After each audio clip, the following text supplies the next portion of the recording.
désigné pour le compte de la sous-région d'Afrique centrale à la tâche de rédaction des premières moutures à intégrer dans la future encyclopédie mondiale de la police, le colonel Jean-Étienne Elion, directeur central près le commandant des unités spécialisées, délégué IPS, éditeur associé, a séjourné à Vancouver au Canada du 15 au 26 mai dernier.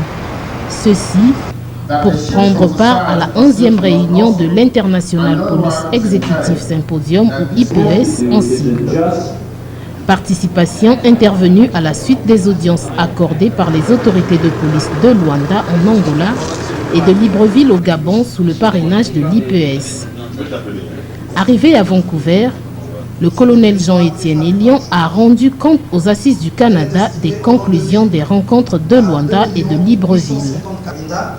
Ayant exposé sur le thème central de la dite conférence, notamment sur l'exploitation criminelle des femmes et des enfants, cas de la République du Congo, le colonel Jean-Étienne Elion a permis à son pays d'être couronné d'un diplôme de participation et de contribution à ces assises.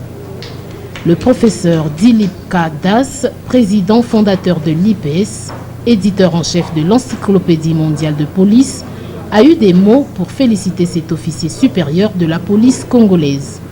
IPS was organized in 1994 to bring closer collaboration between police researchers and police practitioners. And we have had 12 conferences in various parts of the world.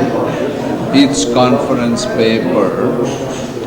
papers are presented as a book and also as a copy of the journal, Police Practice and Research, an international journal. And we have now here in Canada the 11th meeting, and we are going to Prague in the Czech Republic for the 12th meeting. We have had a large number of countries from Africa joining us. The Republic of Congo has made a good contribution to our discussion and our overall results through a very, very efficient, skillful and knowledgeable officer, Mr. Colonel Jean-Étienne Elion. He's a very, very skilled and smart officer.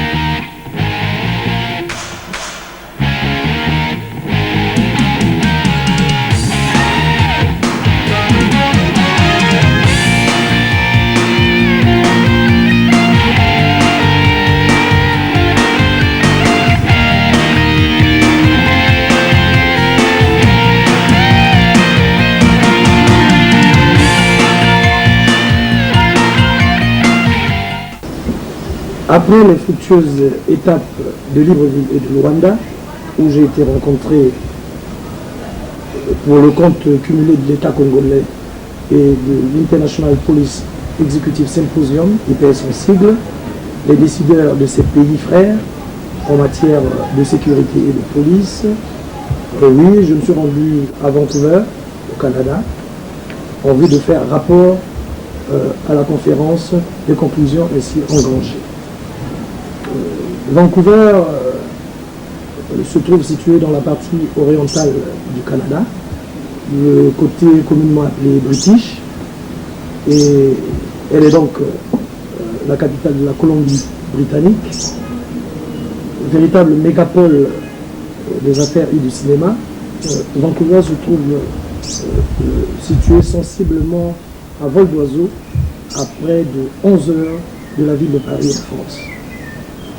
Quant au 11e meeting annuel de l'IPS, cette rencontre annuelle s'est tenue cette année grâce aux précieux efforts de sponsoring de la part de quelques généreuses institutions canadiennes, à savoir le collège d'université de Fraser-Valley, le gouvernement de la Colombie-Britannique, la police départementale de Vancouver, la police départementale d'Abbotsford, le Centre international pour la réforme des lois criminelles, l'Institut de justice de la Colombie-Britannique et enfin le cabinet du procureur général de la Colombie-Britannique.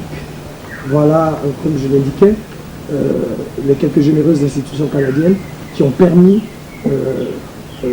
la tenue de ces assises à Vancouver. Les cérémonies d'ouverture et de clôture ont été honorées de la présence de M. Kevin Begg, responsable des services de police et représentant personnel du ministre de la Sécurité publique du Canada. On y notait également la présence des deux maires des deux cités principales, Abbotsford et le Chilliwack, parce que pour votre gouverne, le Chilliwack et Abbotsford forment justement la Colombie-Britannique. C'est les deux cités réunies qui forment la Colombie-Britannique. Et enfin, tout naturellement, tout le gratin de la police locale qui était également présent. La thématique principale de ces assises était l'exploitation criminelle des femmes et des enfants, et 43 pays, parmi lesquels le nôtre, la République du Congo, avec environ près de 123 participants, ont passé au crible et ressassé leurs expériences respectives, notamment en Afrique, en Asie, en Europe, dans les pays du Balkan. Le Congo, par ma voix, a présenté sous la direction du professeur Michael Palmiotto de l'Université d'État du Wichita des États-Unis d'Amérique,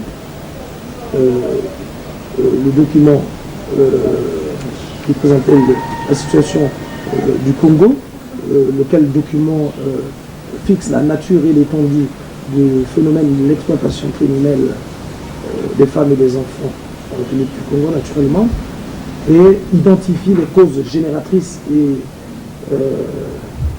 contributives du développement de ce phénomène en République du Congo, et enfin esquisse quelques stratégies en termes d'approche de solutions et de perspectives. La fiche synoptique qui restitue une vue d'ensemble, une vue commune, une vue consensuelle, révèle pour l'essentiel que, premièrement, le développement des mécanismes visant la réduction et l'élimination des abus physiques ou sexuels sur les femmes et les enfants est en soi un problème très complexe. Deuxièmement, ce type de victimisation, dans l'entendement des victimologues, implique plusieurs aspects du crime, à savoir principalement le crime organisé, les abus de drogue, bref, toutes les formes les plus variées du crime violent. J'ai parlé tout à l'heure des victimologues. Si vous me permettez la digression, la victimologie est ce pan de la criminologie qui étudie de manière tout à fait spécifique les profils personnalisés des sujets victimes de certains crimes et abus. Elle se préoccupe également d'analyser leur statut psychosocial. À tout cela s'ajoute et s'additionne également des raisons d'ordre économique. Nous entendons par là les conditions de paupérisation de certaines populations, de pauvreté, de précarité et de chômage. Mais il y a aussi des raisons d'ordre culturel. On retrouve sous certains cieux des traditions rétrogrades qui sont perpétuées et qui donnent d'ailleurs la pensée à certains atavismes. Il y a toujours dans ce lot des catastrophes naturelles, des inondations, mais la famine, les guerres. Mais il y a aussi le phénomène de corruption qui ronge et qui étreint certains gouvernements et certaines polices. Il y a aussi la discrimination à l'encontre de certaines minorités raciales ou groupes socio-économiques.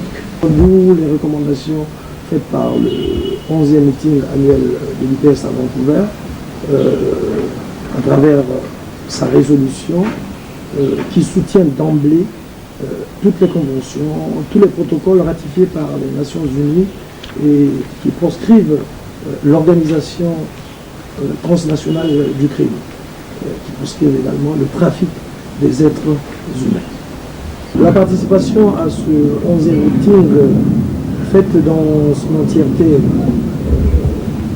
des personnalités de renommée avérée, des hommes et des femmes d'excellente dimension et d'éminents spécialistes de la rhétorique sécuritaire. Cette participation, disais-je, fait substantiellement exigence à tous les États de la planète de coopérer avec tous les autres États dans le sens de la prévention de ce type de crime à travers leurs législations respectives. Également de remédier à toutes les circonstances qui génèrent le trafic des êtres humains à des fins d'exploitation économique et sexuelle. Et enfin aussi de protéger ces victimes, les victimes de ces crimes. Accessoirement et alternativement au programme du symposium, les participants ont eu droit à une visite guidée de la ville de Vancouver. Ils se sont également rendus dans l'un des plus grands établissements pénitentiaires au monde, j'ai cité le Matsky Penitentiary. Et enfin, ils se sont rendus à l'Institut de justice de la Colombie-Britannique, qui est en charge des systèmes d'analyse du crime violent, de la cartographie émotive du crime, et, tenez-vous bien, dispose d'un extraordinaire centre de simulation, de critique d'incidents. C'est bien à l'occasion du 12e meeting annuel de l'IPS à Prague, en République tchèque, que la future encyclopédie mondiale de la police va être officiellement présentée. Et en amont, voire plus prosaïquement au commencement, la participation de votre modeste invité, qui n'est autre qu'un modeste défenseur de la vertu policière, que je n'entends pour rien au monde pouvoir édulcorer. C'est ici que je m'en vais dire toute ma gratitude à la nation congolaise, mes respectueux remerciements au Père de la Nation, à son Excellence Monsieur le Président de la République, et à l'endroit de toute ma hiérarchie, et particulièrement à l'endroit du commandant des unités spécialisées de la police. Merci, merci pour tous les inlassables encouragements.